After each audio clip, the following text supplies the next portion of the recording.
आप सभी को प्रणाम। कई लोगों ने मुझसे कहा कि गुरुजी इस समय सोशल मीडिया में षड्ग्रही युति के बारे में काफ़ी कुछ कहा जा रहा है, तो इस बारे में आप कुछ बताइए। षड्ग्रही युति जो बनने वाली है, यानी कि गोचर ग्रहों का ये गोचर है। पहले मैं आपको बता दूं कि गोचर में ग्रह तो निरंतर चलायमान होते हैं और गोचर को देखकर बहुत सारे लोग YouTube, फेसबुक में ऐसा कहते हैं कि अब इन राशि वाले जातक होंगे माला माल और इन राशि वाले जातक होंगे कंगाल। तो ये सरासर गलत बात है। ऐसा भी लोग कहते हैं कि अब इन राशि वालों के घर पैसे की बरसात होगी। कभी कहने वालों के घर बरसात नहीं हुई है। ये गोचर है, गोचर आते जाते रहते हैं हर वर्ष। गोचर से प्रमुख रूप से जो मेदिनी ज्योतिष है, मंडन ज्योतिष, जो देश के लिए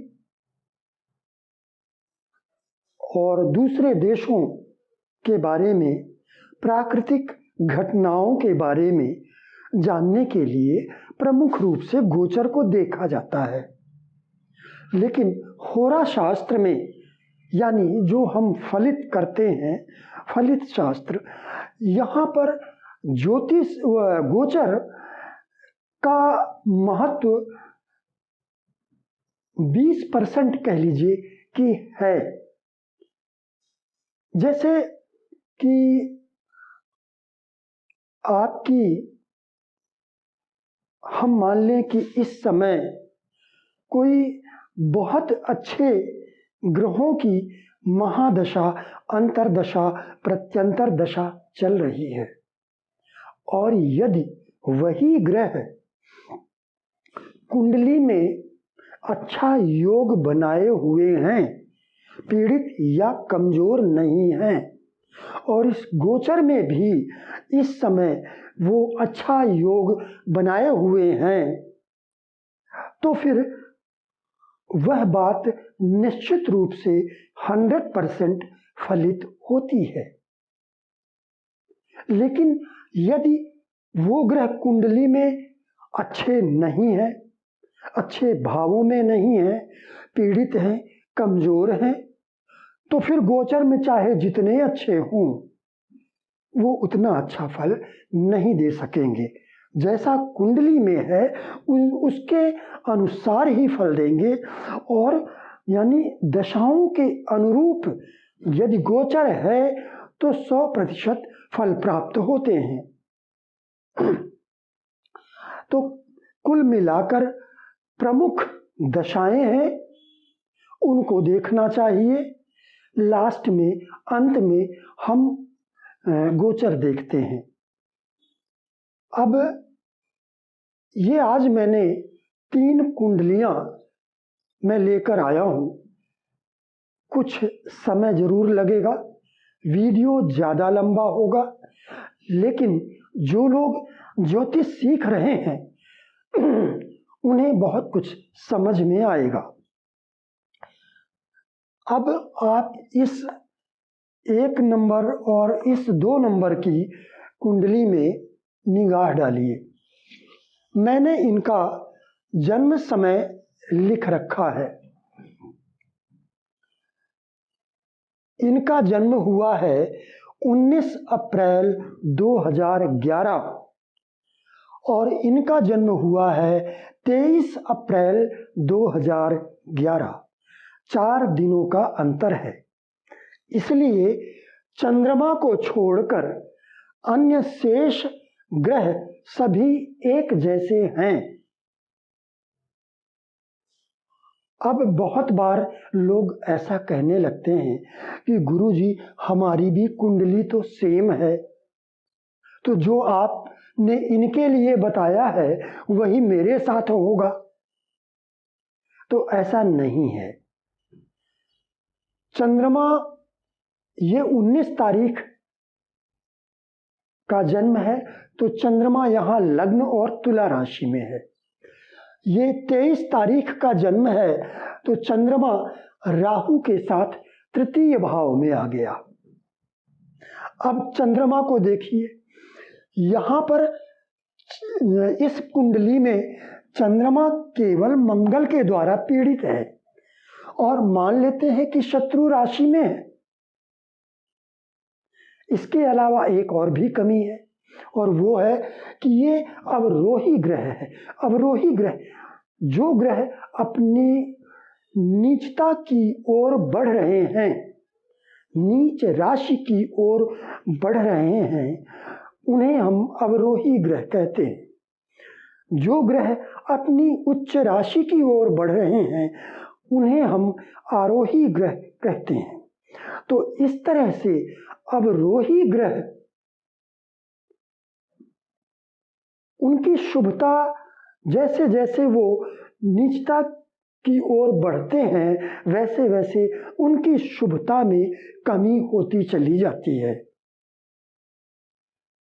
इसी तरह से कोई ग्रह यदि अपनी उच्च राशि की ओर बढ़ रहा है, उसके आसपास है, तो उसमें शुभता आने लगती है। अब चंद्रमा यहाँ 25 अंश का तुला राशि में है, यानी 3 घंटे बाद वो वृश्चिक राशि में आ जाएगा, अपनी नीच राशि में। दूसरी तरफ इस कुंडली में चंद्रमा धनु राशि में है और राहु केतु अक्ष में आ गया है, और अन्य किसी ग्रह से तो पीड़ित नहीं है। लेकिन राहु से पीड़ित होना चंद्रमा के लिए बहुत बड़ी बात होती है। यदि राहु चंद्रमा से पीड़ित हो जाए तो एक तो उसके मन में हमेशा किसी न किसी बात के प्रति भय होता है। दूसरा, यदि बुध भी पीड़ित हो जाए तो मिर्गी जैसे समस्याएं आने लगती हैं। तो यहाँ पर राहु केतु अक्ष में चंद्रमा है, केवल इतना ही अंतर है। लेकिन अब देखिए कि इन और बहुत बड़ा अंतर है।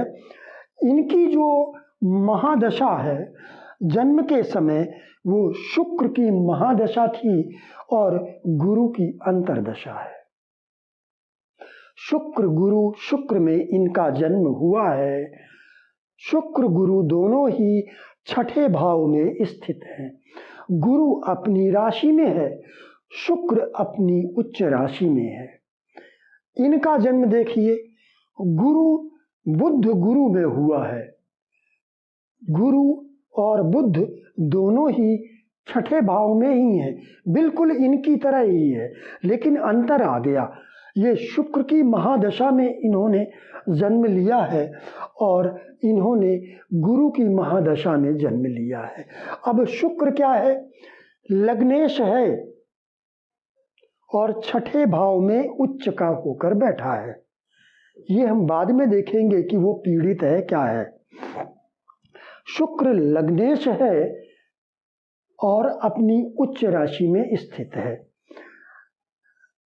लग्नेश कुंडली का सबसे शुभ ग्रह माना जाता है, उसकी महादशा है। यहां पर देखिए गुरु की महादशा है।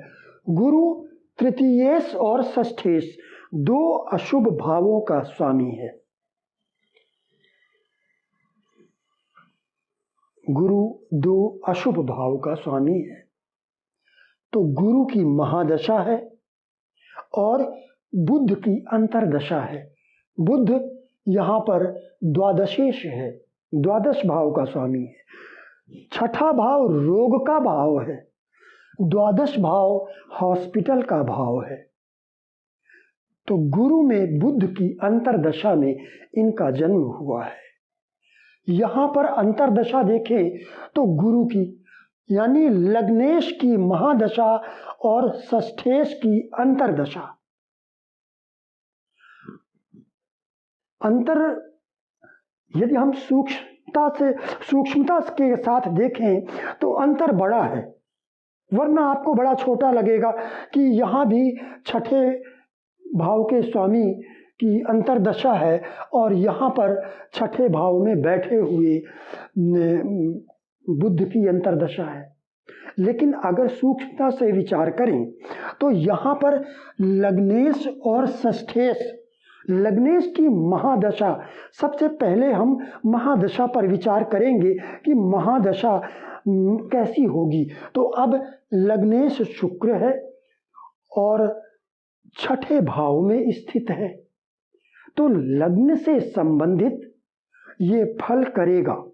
अब लग्नेश सबसे शुभ ग्रह होता, लेकिन लग्नेश यहां पर मंगल और शनि के द्वारा पीड़ित है।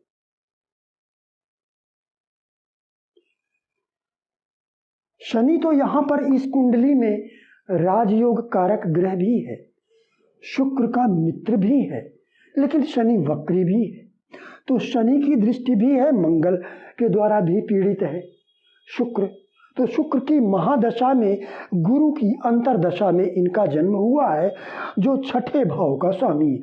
ये भी बता रहा है कमोबेश कि इनका जो जीवन है वहाँ इन्हें कुछ रोगों से सामना करना पड़ेगा।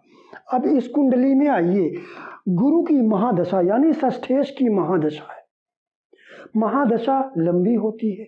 गुरु की महादशा 16 वर्ष की, शुक्र की महादशा 20 वर्ष की। शुक्र लग्नेश है, गुरु षष्ठेश है, छठे भाव का स्वामी है, और गुरु भी मंगल शनि के द्वारा पीड़ित है। अब अंतर्दशानाथ बुध है, बुध द्वादश भाव का स्वामी, जो हॉस्पिटल के भाव का। फिर ये बुध वक्री भी हो गया है, अपनी नीच राशि में भी स्थित है, मंगल एवं शनि के द्वारा पीड़ित भी है। तो इस कुंडली की बजाय ये इस कुंडली में कुछ ज्यादा समस्याएं नजर आती हैं। ये मैंने केवल अभी जन्म दशा के बारे में बताया है। अब वर्तमान में चल रही दशा देखते हैं। इसमें सूर्य की महादशा और शुक्र की अंतर्दशा चल रही है। सूर्य में शुक्र दूसरी ही अंतर्दशा है, अंतिम। सूर्य में शुक्र की अंतिम अंतर्दशा है। सूर्य की महादशा 6 वर्षों की होती है। तो सूर्य में शुक्र अंतिम अंतर्दशा। अब सूर्य क्या है? सूर्य एकादश यानी लाभ भाव का स्वामी, सप्तम भाव में स्थित है। इस बच्चे की उम्र अभी 14 वर्ष है लगभग। 14 वर्ष में ना तो इनकम से कोई लेना देना है और ना ही विवाह या बिजनेस से कोई लेना देना है। लेकिन सूर्य यहाँ किसी भी ग्रह के द्वारा पीड़ित नहीं है और अपनी उच्च राशि में है। तो और ये लग्न को देखकर सशक्त भी कर रहा है। तो सूर्य की महादशा तो इनकी अच्छी होनी चाहिए और अच्छी गुजरी भी। लेकिन अब शुक्र की अंतर्दशा है। शुक्र क्या है? यहाँ पर शुक्र लग्नेश है। तो मैंने जैसा आपकी पहले कहा कि लग्नेश है, लग्न का मतलब होता है शरीर। तो शुक्र क्या फल देगा? शरीर से संबंधित फल देगा। फिर अष्टमेश भी है। अष्टम भाव तो रोग का होता है, या फिर और बहुत सारी चीजों के लिए होता है, लेकिन वो सारी चीजों की अभी उम्र ही नहीं है, तो हम केवल स्वास्थ्य की ही बात करेंगे। तो लग्नेश अष्टमेश होकर छठे भाव में, ये भी रोग का भाव है। और फिर ये शुक्र पीड़ित भी है। तो इन्हें थायराइड से संबंधित समस्या हो गई अभी शुक्र की अंतर्दशा में, शुक्र की अंतर्दशा में थायराइड से संबंधित समस्या हो गई। थायराइड हार्मोन, शुक्र जो है थायराइड या हार्मोन का कारक है। इसके अलावा शुक्र जो यूरिनल ग्लैंड्स वगैरह हैं उनका कारक है। शुक्र शुगर के लिए भी जिम्मेदार होता है। शुक्र और गुरु दोनों यहां पर दोनों ही पीड़ित है। अभी बच्चे की उम्र केवल 14 वर्ष है, लेकिन थायराइड की समस्या जैसे ही सूर्य में शुक्र की अंतर्दशा शुरू हुई तो इन्हें थायराइड की समस्या हो गई। अब इस कुंडली में आइए, यहां शनि में बुध की अंतर्दशा चल रही। शनि की महादशा। शनि क्या है? राजयोग कारक ग्रह तो है, लेकिन द्वादश भाव में स्थित है, वक्री है और मंगल के द्वारा पीड़ित है। अभी राजयोग का समय तो है नहीं, उम्र ही नहीं है, शिक्षा की उम्र जरूर है। अब शनि की महादशा जो स्वयं मंगल के द्वारा पीड़ित है और द्वादश भाव यानी एक बुरे भाव में स्थित है, षष्ठेश गुरु की दृष्टि भी शनि पर है, तो इस तरह से यहां शनि भी पीड़ित हो रहा है। और अब शनि में बुध की अंतर्दशा आई है। बुध यहां पर द्वादश भाव का स्वामी होकर छठे भाव में नीच राशि में स्थित है, पीड़ित है। और सबसे बड़ी बात, ये वक्री है। वक्री ग्रह यदि अशुभ ग्रह हैं तो बुरे फल करते हैं, वक्री होने पर ज्यादा बुरे फल करते हैं। तो बुध वक्री हो गया यहां पर। अब देखिए, बुध की अंतर्दशा 30 अक्टूबर 2023 से शुरू हुई। 30 अक्टूबर 2023 से शुरू हुई, 8 जुलाई 2026 तक है। अभी मार्च में, इसी महीने स्टार्टिंग में चंद्रमा की प्रत्यंतर दशा शुरू हुई। तो अब इनको क्या प्रॉब्लम हो गई? अब चूंकि देखिए, बुध किस चीज का कारक है? जैसा मैंने शुक्र के बारे में बताया, बुध बुद्धि का कारक है। बुद्धि, विवेक, शिक्षा, इनका कारक है। और द्वादश भाव का स्वामी भी है। हम भाग्य भाव भी मानते हैं, लेकिन भाग्य का रोल अभी इस उम्र में, 14 वर्ष की उम्र में तो कुछ है नहीं। तो द्वादश भाव का स्वामी है जो हॉस्पिटल का भाव है। छठे भाव में, छठे भाव के स्वामी गुरु के साथ स्थित, यानी पीड़ित हो रहा, रोग मिल रहा है गुरु से। फिर मंगल और शनि दोनों की दृष्टि है। शनि स्वयं ही रोग कारक होता है, और यदि वो पीड़ित हो गया, वक्री है, तो निश्चित रूप से रोग देगा। तो बुध की अंतर्दशा है। अब बुध क्या रोग देगा? कारकत्व मैंने बुद्धि बताया, बुद्धि, विवेक, शिक्षा। अब चूंकि यहां पर द्वादश और छठे भाव का संबंध है, बन रहा है, तो हम द्वादश और छठे से शिक्षा तो के बारे में तो नहीं कहेंगे, हम स्वास्थ्य के बारे में कहेंगे। बुध में चंद्रमा की अंतर्दशा, प्रत्यंतर दशा आई और इनके शरीर में कंपन होने लगा। बीच बीच में इन्हें पैनिक अटैक आने लगे। ये अंतर पड़ता है, भले ही कुंडलियां आपको एक जैसी दिखाई पड़ती हो, लेकिन यदि जन्म समय में थोड़ा अंतर है तो महादशा बदल जाती है, और इसलिए जीवन में बहुत कुछ बदल जाता है। अब इस पर फिर आते हैं हम। सूर्य में शुक्र की अंतर्दशा लास्ट है, अंतिम है। इसके बाद चंद्रमा की महादशा शुरू होगी। चंद्रमा राहु के द्वारा पीड़ित है। तृतीय भाव अवचेतन मस्तिष्क का भाव है। तृतीय भाव खेल का भाव भी है, इच्छाओं का भाव भी है। अगर यहां अकेला चंद्रमा हो तो ऐसा व्यक्ति बड़ा साहसी होता है, वीर होता है, लेकिन ये चंद्रमा यहाँ राहु से बुरी तरह पीड़ित हो गया है। तो जब चंद्रमा की महादशा शुरू होगी और चंद्रमा की अंतर्दशा आएगी तो ये इनके लिए अच्छी नहीं होगी। चंद्रमा में चंद्रमा अच्छा नहीं होगा।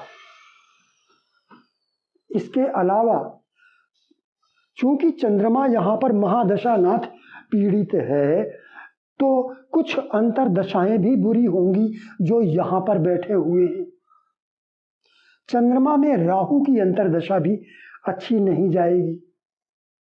हालांकि यहां पर चंद्रमा में राहु बहुत बुरा नहीं होगा, मानसिक तनाव जरूर रहेगा, घबराहट चिंता होगी, लेकिन खेल वगैरह में इनका मन उस समय खूब लगेगा।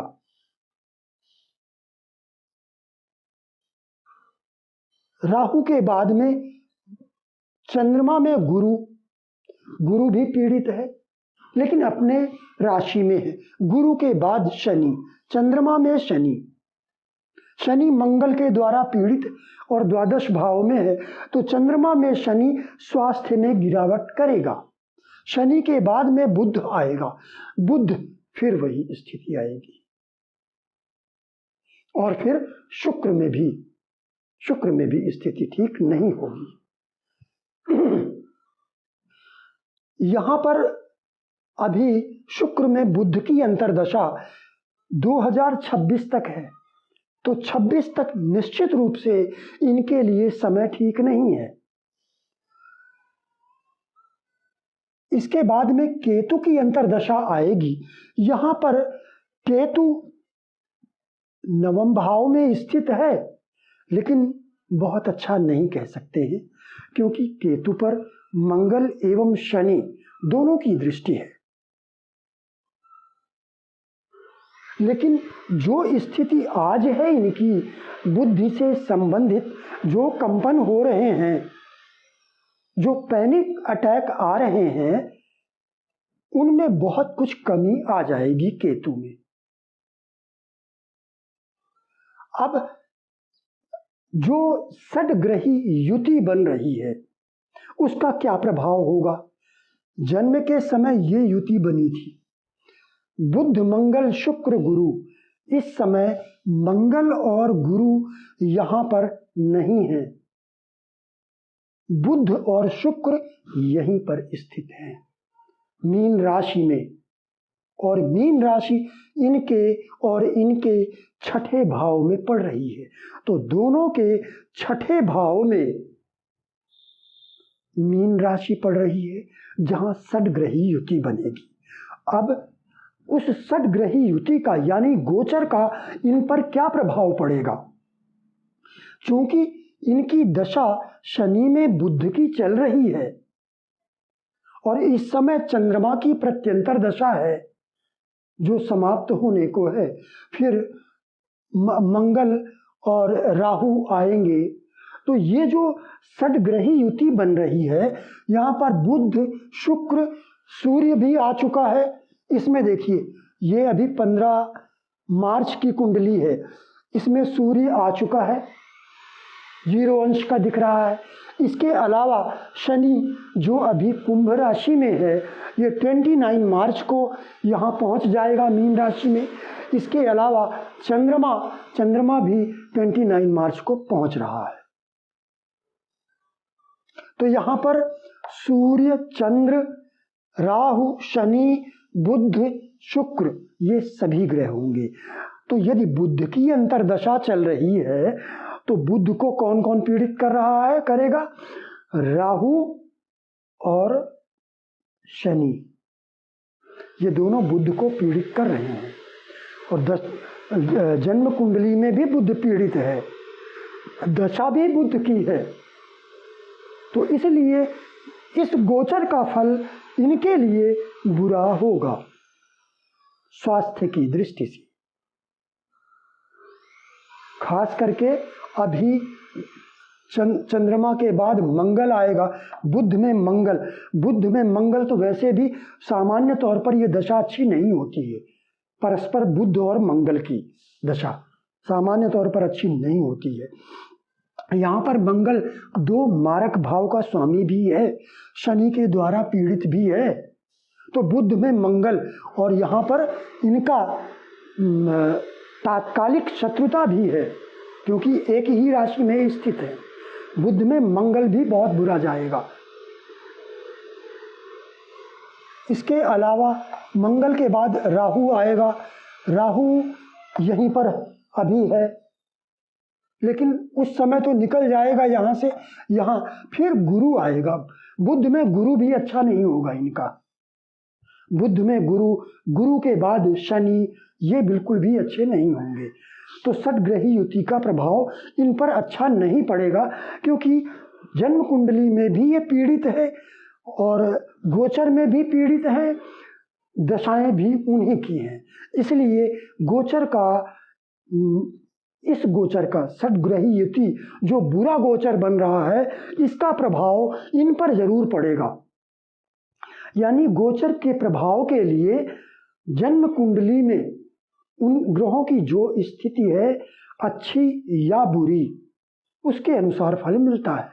फिर दशाएं भी उन्हीं की होनी चाहिए, फिर गोचर भी वैसा ही होना चाहिए, अच्छा या बुरा, तीनों मैच करेंगे तब जाकर के गोचर के फल हमें मिलते हैं।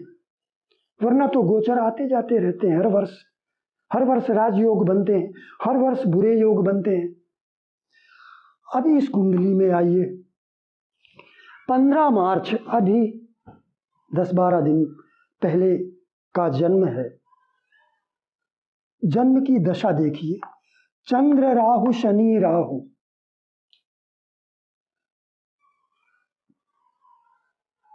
चंद्रमा राहु केतु अक्ष में पीड़ित है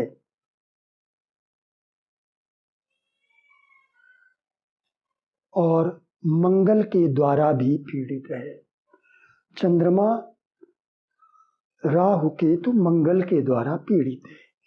15 मार्च का इनका जन्म है, दोपहर 2:20 पर,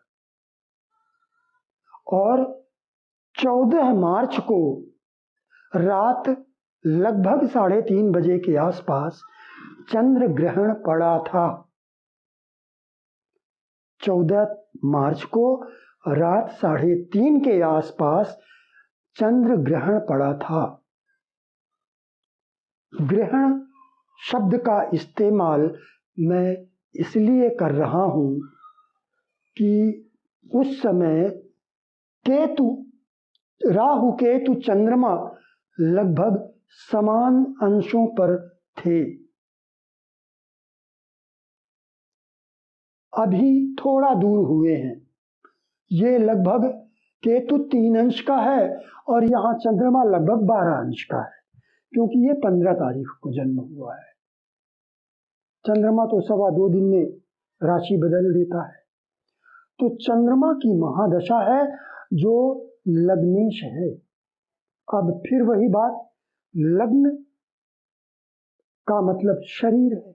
अब जब चंद्रमा की महादशा होगी तो कहाँ का फल करेगा? लग्न का, यानी शरीर से संबंधित, स्वास्थ्य से संबंधित, आयु से संबंधित, और तृतीय भाव में स्थित है तो तृतीय भाव से संबंधित फल करेगा। नवम भाव पर दृष्टि है तो नवम भाव से संबंधित फल करेगा। अब ये चंद्रमा राहु केतु मंगल के द्वारा पीड़ित है, यानी चंद्रमा बिल्कुल भी अच्छा नहीं है। अंतर्दशा राहु की थी। अब लीजिए, एक तो चंद्रमा पहले ही पीड़ित है बुरी तरह, अब राहु की अंतर्दशा भी है। राहु जिसे सूर्य पीड़ित कर रहा है, राहु को सूर्य पीड़ित कर रहा है, राहु भी पीड़ित हो गया। चंद्रमा की दृष्टि भी राहु पर है, चंद्रमा से भी ये पीड़ित होते हैं राहु केतु। केवल ऐसा नहीं है कि केवल राहु केतु ही सबको पीड़ित करते हैं, चंद्रमा सबसे सौम्य ग्रह है, इसके बावजूद पीड़ित करता है राहु केतु को। तो राहु भी यहाँ पर सूर्य के द्वारा पीड़ित हो रहा है। अब चंद्रमा में राहु की अंतर्दशा, अंतर्दशानाथ जो भी होता है वो महादशानाथ पर अपना प्रभाव जरूर डालता है। यदि अंतर्दशानाथ महादशानाथ का शत्रु है तो बुरा प्रभाव डालता है। तो राहु चंद्रमा का शत्रु है, इसलिए राहु चंद्रमा पर बुरा प्रभाव डालेगा। प्रत्यंतर दशा शनि की थी। शनि जो अष्टमेश सप्तमेश अष्टमेश कर्क लग्न की कुंडली में शनि सबसे बुरा ग्रह होता है, क्योंकि सप्तम भाव मारक भाव का स्वामी बन जाता है और अष्टम भाव तो मृत्यु भाव है। तो शनि अष्टमेश है। तो राहु की अंतर्दशा और शनि की प्रत्यंतर दशा में इनका जन्म हुआ, और फिर सूक्ष्म दशा अगर देखते हैं तो फिर राहु की है, यानी चंद्र राहु शनि राहु। कितनी बुरी दशा में इन्होंने जन्म लिया है। जन्म लिया नहीं, जन्म हुआ है। ईश्वर की कृपा से ही सब कुछ होता है। तो जन्म की दशा बहुत बुरी है। अब चंद्रमा, जैसा कि मैंने बताया, चंद्रमा 12 अंश का है, केतु 3 अंश का है, केवल 9 अंशों का अंतर है। राहु केतु अक्ष में है, चंद्रमा बहुत पीड़ित है, मंगल के द्वारा भी पीड़ित है। इस समय राहु की अंतर्दशा चल रही, ये भी बहुत बुरी तरह पीड़ित किए हुए, यानी चंद्रमा की स्थिति बहुत बुरी है। सूर्य को देख लीजिए, सूर्य 0 अंश का है। सूर्य अभी 0 अंश का है और ये राहु के द्वारा पीड़ित हो गया। अभी सूर्य ग्रहण भी पड़ने वाला है 29 मार्च को। 29 मार्च को सूर्य ग्रहण पड़ने वाला है।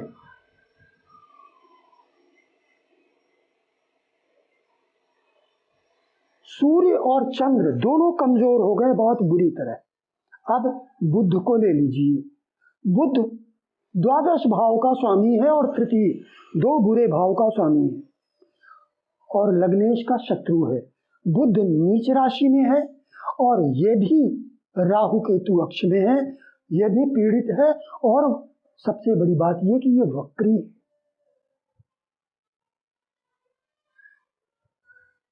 तो बुध की स्थिति भी अच्छी नहीं है। लग्न जन्म कुंडली में जो आधार स्तंभ हैं वो क्या है? सूर्य, चंद्र, बुध और लग्न लग्नेश, ये आधार स्तंभ हैं। यदि इनमें से सभी पीड़ित हो जाएं तो फिर जीवन मुश्किल हो जाता है। यहाँ पर सूर्य, चंद्र, बुध सभी पीड़ित हैं। चंद्रमा को आप जानते हैं, मन का कारक, मन की शक्ति। बिना मन के जीवन क्या होगा? सूर्य आत्म कारक है, आत्मा का कारक है। यही शरीर को, ये औषधि का कारक भी है। यही शरीर को, जीवन को शक्ति देता है, ऊर्जा देता है। सूर्य अगर बुरा हो गया तो ये सब चीजें नहीं मिलेंगी। बुध बुद्धि का कारक है। अब यदि बुध बहुत कमजोर और पीड़ित हो गया तो बुद्धि नहीं होगी का मतलब, इसका मतलब क्या है? चंद्र और बुध यदि बहुत कमजोर और पीड़ित हो जाए तो वो व्यक्ति पागल होता है। यहाँ सूर्य भी बहुत बुरी स्थिति में है। अब ये बच्चा हॉस्पिटल में, आईसीयू में एडमिट है।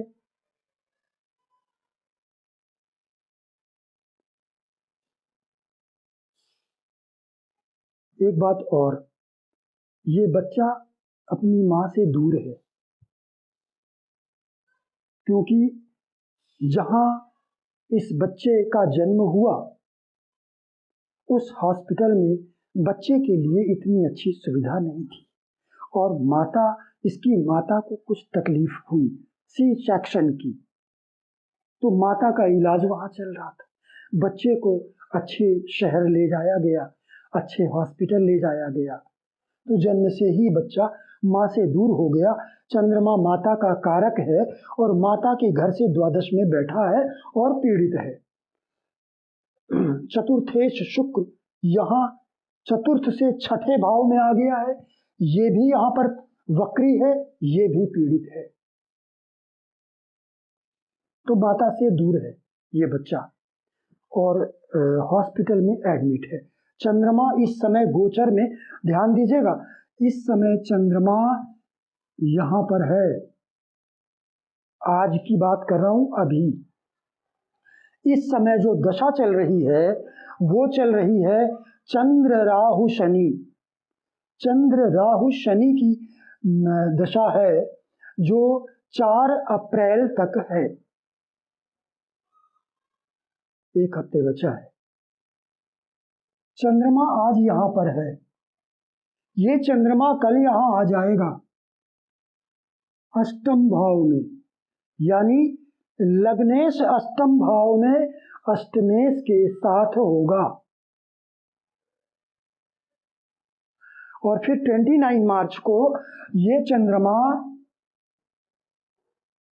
यहां होगा मीन राशि में, राहु शनि के साथ स्थित होगा 29 मार्च को। 29 मार्च को ही सूर्य ग्रहण है।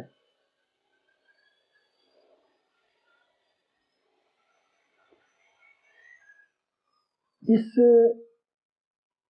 बच्चे, अगर पहली बात तो ये कि चंद्रमा जैसे ही यहां पहुंचेगा ये जीवन लीला को समाप्त कर देगा,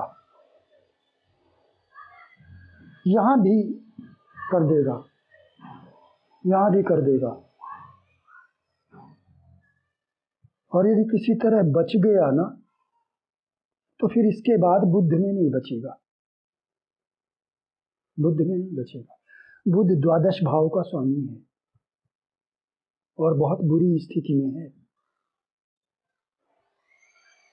गोचर में भी बुरी स्थिति में है, जन्म कुंडली में भी बहुत बुरी स्थिति में है, दशा भी, प्रत्यंतर दशा भी उसकी शुरू हो जाएगी। तो फिर संभव नहीं, लेकिन उतनी दूर मुश्किल दिखता है कि वहां तक पहुंच सकेंगे।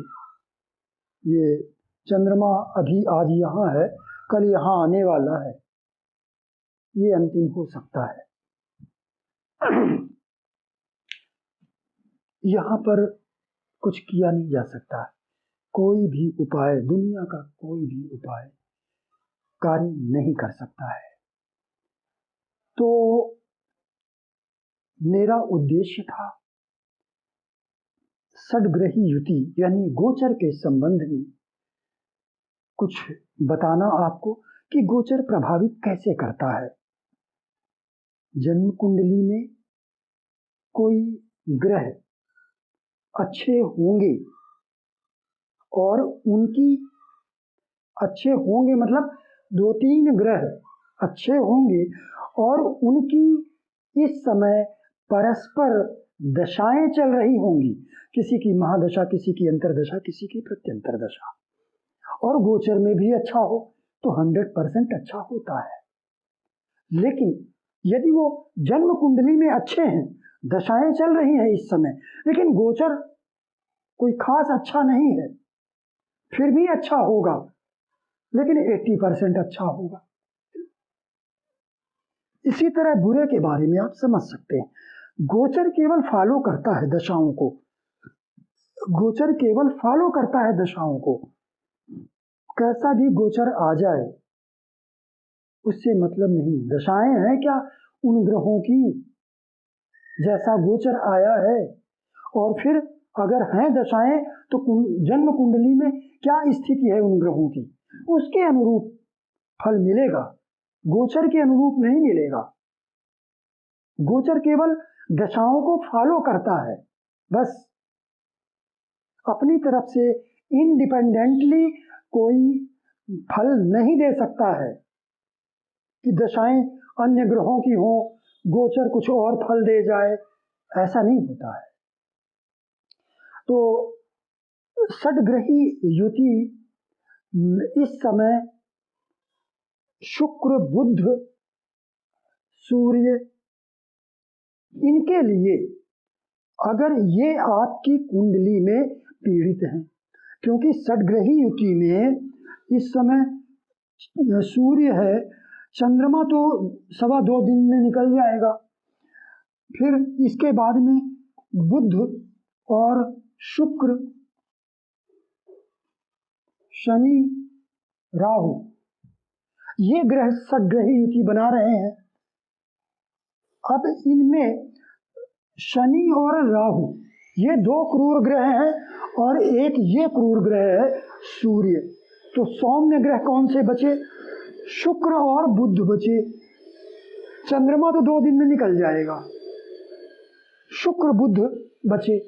अगर आपकी कुंडली में जिस तरह ये 2 कुंडली, ये 3 कुंडली मैंने बताई आपको, यहाँ पर बुध शुक्र पीड़ित हैं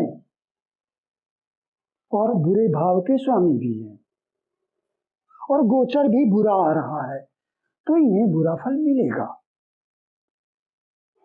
अन्य किसी को नहीं मिलेगा। फिर ये भी देखना है कि मीन राशि आपके किस भाव में बन रही है। इनके तो बुरे भाव में बन रही है, इनके बुरे भाव में नहीं है, लेकिन इनका तो मैटर ही अलग हो गया। सूर्य, चंद्र, बुध और लग्नेश, जो 4 स्तंभ हैं कुंडली के, 4 के चारों बहुत बुरी स्थिति में है, जीवन ही नहीं लेकर आया है ये बच्चा। तो गोचर से ना तो डरने की आवश्यकता है और ना बहुत खुश होने की जरूरत है कि राजयोग बनने वाला है, अब हमारे पास पैसा बरसेगा, ऐसा नहीं है। आप देखिए आपकी कुंडली में इस समय किन ग्रहों की दशाएं चल रही हैं और वो ग्रह जन्म कुंडली में किस स्थिति में है। यदि अच्छी स्थिति में है तो अच्छा फल मिलेगा, बुरी स्थिति में है तो बुरा फल मिल सकता है। ठीक है, आज के लिए इतना ही। आप